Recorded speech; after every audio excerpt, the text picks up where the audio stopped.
Ukraine যুদ্ধ বন্ধে এবার প্রেসিডেন্ট ভলোদিমির জেলেনস্কির সাথে বৈঠকে বসছেন মার্কিন প্রেসিডেন্ট ডোনাল্ড ট্রাম্প। আজ ওয়াশিংটনে পৌঁছেই সকল পক্ষ যুদ্ধের দ্রুত অবসান চায় বলে বার্তা দিয়েছেন জেলেনস্কি। এদিকে যুদ্ধ বন্ধ করতে চাইলে পুতিনের শর্ত অনুযায়ী ইউক্রেনকে নেটোতে যোগদানের চিন্তা বাদ দিতে বললেন ট্রাম্প। এরই মধ্যে মার্কিন দূত স্টিভ উইটকফ জানিয়েছেন নেটো থেকে নয় বরং ইউক্রেনকে সরাসরি নিরাপত্তা দিতে প্রস্তুত রয়েছে যুক্তরাষ্ট্র। ইউক্রেন যুদ্ধ বন্ধের প্রচেষ্টার অংশ হিসেবে রুশ প্রেসিডেন্ট পুতিনের পর এবার মার্কিন প্রেসিডেন্ট ডোনাল্ড ট্রাম্প বৈঠক করবেন ভলোদিমির জেলেনস্কির সাথে। আগেরবার হোয়াইট হাউসে ট্রাম্পের সাথে বৈঠকের অভিজ্ঞতা তিক্ত হলেও এবার বৈঠক নিয়ে আশাবাদী ইউক্রেনের প্রেসিডেন্ট জেলেনস্কি। ওয়াশিংটনে পৌঁছে সকল পক্ষ যুদ্ধের দ্রুত অবসান চায় বলে সামাজিক মাধ্যমে বার্তা দিয়েছেন তিনি। ট্রাম্পের সঙ্গে আলোচনায় জেলেনস্কির পাশে থাকার কথা রয়েছে ইউরোপীয় নেতাদের।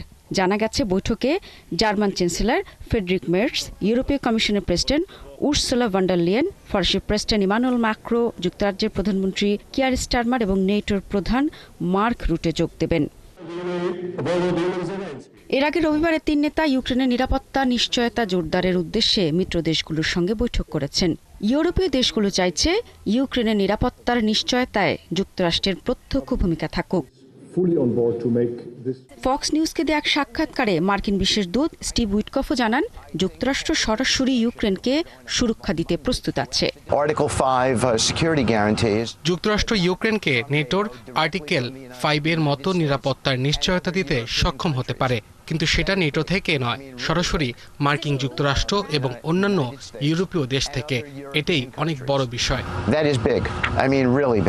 এদিকে বৈঠকের আগে প্রেসিডেন্ট ডোনাল্ড ট্রাম্প বলেছেন, যুদ্ধ বন্ধ করতে হলে জেলেনস্কিকে রাশিয়ার কিছু শর্ত মেনে নিতে হবে। সেজন্য শান্তি চুক্তির অংশ হিসেবে ইউক্রেনকে নেটো জোটে যাওয়ার চিন্তা বাদ দিতে হবে। সামাজিক যোগাযোগ মাধ্যমে দেয়া পোস্টে ট্রাম্প আরও বলেছেন, ক্রিমিয়া উপদ্বীপও আর ফিরে পাবে না ইউক্রেন। যদিও এমন সব শর্ত জেলেনস্কি ও ইউক্রেনের কর্তৃপক্ষ মেনে নেবে কিনা সে বিষয়ে সন্দেহ থেকেই যাচ্ছে। শারমিন শ্রাবণী, ৭১। ইউক্রেনের সঙ্গে শান্তি চুক্তির ক্ষেত্রে দেশটির দনেৎস্ক ও লুহানস্ক অঞ্চলের নিয়ন্ত্রণ রাশিয়ার হাতে ছেড়ে দেয়া সহ কিছু শর্ত দিয়েছেন রুশ প্রেসিডেন্ট ভ্লাদিমির পুতিন। বিনিময়ে ইউক্রেনের পূর্বাঞ্চলীয় কিছু এলাকার নিয়ন্ত্রণ ছেড়ে দেওয়ার প্রস্তাব দিয়েছেন তিনি। যুক্তরাষ্ট্রের প্রেসিডেন্ট ডোনাল্ড ট্রাম্পের সঙ্গে আলোচনার সময় পুতিন এসব শর্ত দেন। বৈঠক সংশ্লিষ্ট দুটি সূত্রের বরাত দিয়ে এমন তথ্য জানিয়েছে রয়টার্স। বিস্তারিত মনিরুজ্জামান বাবুর রিপোর্টে। রাশিয়া ইউক্রেনের যুদ্ধ কোন পথে শেষ হবে? আলাস্কা বৈঠকের পরে সেই ছবি আরও কিছুটা স্পষ্ট হয়ে গিয়েছে। রুশ প্রেসিডেন্ট ইঙ্গিত দিয়েছেন, রাশিয়ার ভৌগোলিক রাজনৈতিক দাবিগুলি যতক্ষণ মানা না হবে ততক্ষণ যুদ্ধ চলবে। গত কয়েক বছরের যুদ্ধে লুহান্স্কের প্রায় পুরো অংশের নিয়ন্ত্রণ নিয়েছে রাশিয়া। ইউক্রেন এখনও দনেস্কের গুরুত্বপূর্ণ কিছু অংশ ধরে রেখেছে। সূত্রগুলো বলছে, বৈঠকে পুতিন ট্রাম্পকে বলেন, দনেস্ক ও লুহান্স্কের বিনিময়ে তিনি দক্ষিণ ইউক্রেনের খেরসন ও জাপোরিঝিয়া অঞ্চলে আর অগ্রসর হবেন না। খেরসন ও জাপোরিঝিয়ার উল্লেখযোগ্য অংশ রুশ সেনারা দখল করে রেখেছে।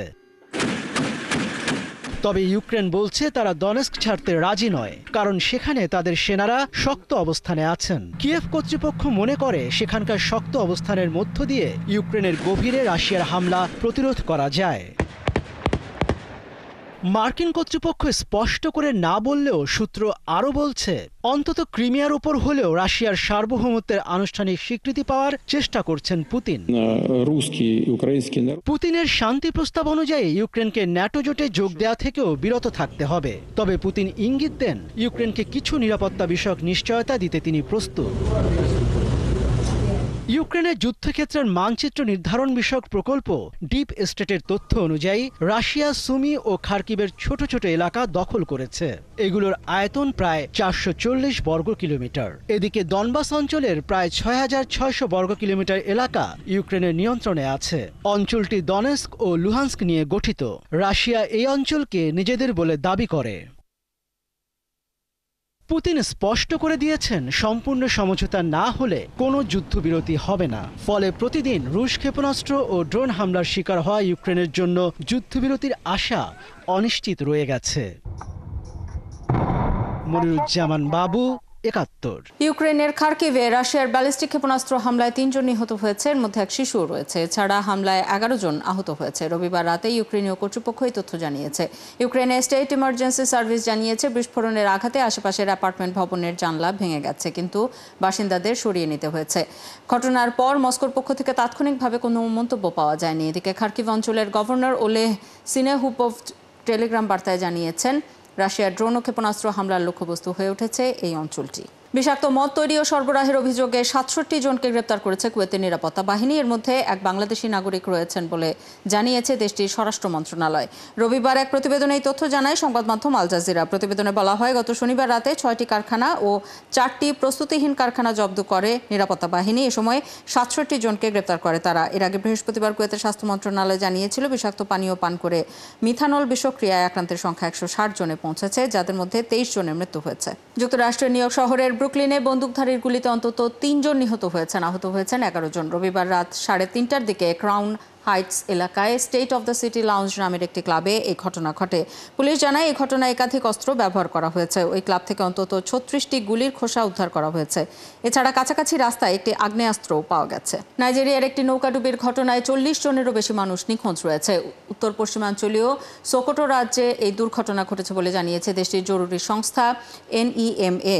এক বিবৃতিতে NEMA জানিয়েছে, দুর্ঘটনার পর 10 জনকে উদ্ধার করা হয়েছে। এছাড়া উদ্ধারকর্মীরা নিখোঁজ হওয়া 40 জনের বেশি মানুষকে উদ্ধারে কাজ করছেন। সংস্থাটির মহাপরিচালক জুবাইদা ওমর বলেছেন, গেরোনিও মার্কেটে 50 জনের বেশি যাত্রী বহনকারী একটি নৌকা ডুবে যাওয়ার খবর পাওয়ার পরপরই উদ্ধারকারী টিম মোতায়েন করা হয়। নাইজেরিয়া দ্য পাঞ্চ পত্রিকা জানিয়েছে, সম্ভবত অতিরিক্ত যাত্রী বোঝাইয়ের কারণেই দুর্ঘটনা।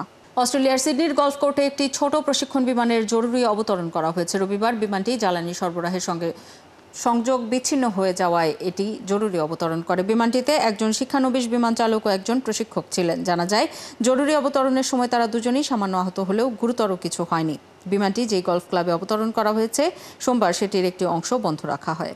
বেতন বাড়ানোর দাবিতে কানাডার সবচেয়ে বড় বিমান পরিচালনাকারী প্রতিষ্ঠান এয়ার কানাডার কর্মীদের ডাকা ধর্মঘট এখনও চলছে। এরই মধ্যে ধর্মঘটের কারণে বাতিল করা হয়েছে বহু ফ্লাইট, ফলে বিপাকে পড়েছেন যাত্রীরা। কানাডা সরকারের হস্তক্ষেপের পর রবিবার থেকে এয়ার কানাডার কার্যক্রম স্বাভাবিকভাবে চালু হওয়ার কথা থাকলেও কর্মীরা এদিনও ধর্মঘট অব্যাহত রাখেন। পরে প্রতিষ্ঠানটি জানিয়েছে, সোমবার থেকে তাদের বিমান চলাচল স্বাভাবিক হতে পারে।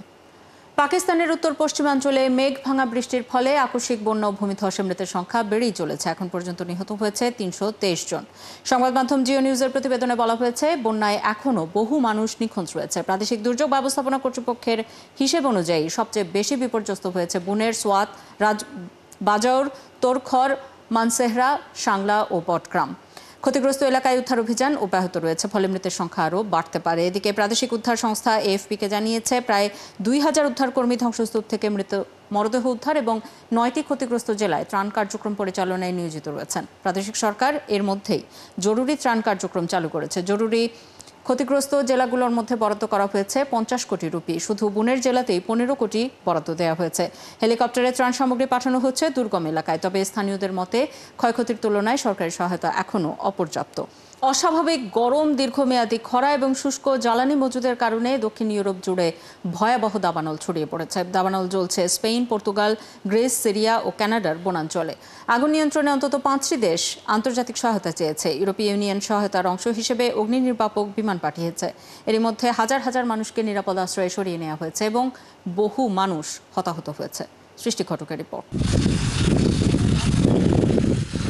টানা কয়েকদিন ধরেই ইতিহাসের অন্যতম ভয়াবহ দাবানলে জ্বলছে স্পেন। দেশটির জরুরি পরিষেবা বিভাগের মহাপরিচালক ভার্জিনিয়া বারকুনেস জানিয়েছেন, বর্তমানে স্পেনে 14টিরও বেশি দাবানল ছড়িয়ে পড়েছে। এর প্রভাবে গণপরিবহন মারাত্মকভাবে ব্যাহত হচ্ছে। বন্ধ করতে হয়েছে একাধিক মহাসড়ক, উচ্চগতির রেল পরিষেবাও। চলতি বছর এখন পর্যন্ত স্পেনে 3,90,000 একরের বেশি এলাকা পুড়ে ছাই হয়ে গেছে। আমরা গত 4 রাত ধরে ঘুমাই না। বাড়ির উঠানে দাবানল জ্বলছে। আমরা নিজেদের বাড়িঘর রক্ষা করার আপ্রাণ চেষ্টা করে যাচ্ছি। আমার কাজে যাওয়ার কথা ছিল, কিন্তু পরিবারকে এভাবে ফেলে রেখে তো যেতে পারি না। অনবরত পানি ঢেলে যাচ্ছি।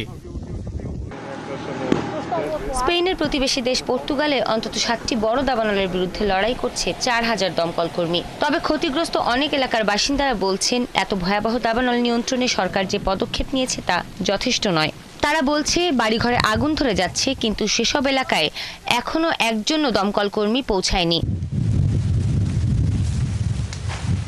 গ্রিসে টানা 6 দিন ধরে কিওস দ্বীপে আগুন জ্বলছে, ফলে বহু মানুষকে সেখান থেকে সরিয়ে নিতে হয়েছে। রাজধানী এথেন্স ও আশপাশের এলাকায় সর্বোচ্চ সতর্কতা জারি করা হয়েছে। এদিকে কানাডার নিউফাউন্ডল্যান্ড ও ল্যাব্রাডর প্রদেশে বনভূমিতে ছড়িয়ে পড়েছে আগুন। দ্রুতই এ দাবানল আবাসিক এলাকার দিকে ছড়িয়ে পড়তে থাকায় স্থানীয় অন্তত 3000 বাসিন্দাকে ঝুঁকিপূর্ণ এলাকা থেকে সরিয়ে নেওয়া হয়। কর্তৃপক্ষ জানিয়েছে এখন পর্যন্ত 8000 হেক্টর এলাকায় আগুন ছড়িয়ে পড়েছে, পুড়ে ছাই হয়ে গেছে শতাধিক বাড়িঘর। সিরিয়ার লাতাকিয়া ও হামা প্রদেশেও দাবানল ছড়িয়ে পড়ায় এলাকা ছাড়তে বাধ্য হচ্ছেন স্থানীয়রা। কর্তৃপক্ষ জানিয়েছে আবাসিক এলাকায় দাবানল যাতে ছড়িয়ে না পড়ে তা নিশ্চিত করতে এসব এলাকায় পানি ছিটিয়ে ঠান্ডা রাখার চেষ্টা করা হচ্ছে। তারপর শুষ্ক আবহাওয়া ও ঝোড়ো বাতাসের কারণে দাবানল আরও অনেক জায়গা জুড়ে ছড়িয়ে পড়ছে। এতে দাবানল নিয়ন্ত্রণ করা কঠিন হয়ে পড়েছে বলেও জানিয়েছে দমকল বাহিনী। সৃষ্টি ঘটক, ৭১। এই ছিল আজকের আয়োজনে। বিশ্বের নানা প্রান্তের নানা রকম সব খবর নিয়ে কাল সকাল 9:30টায় আবারও হাজির হবে বিশ্বযোগ। চোখ রাখুন ৭১-এর ফেসবুক পেজে এবং সাবস্ক্রাইব করুন ৭১-এর ইউটিউব চ্যানেল। ৭১-এর সাথেই থাকুন।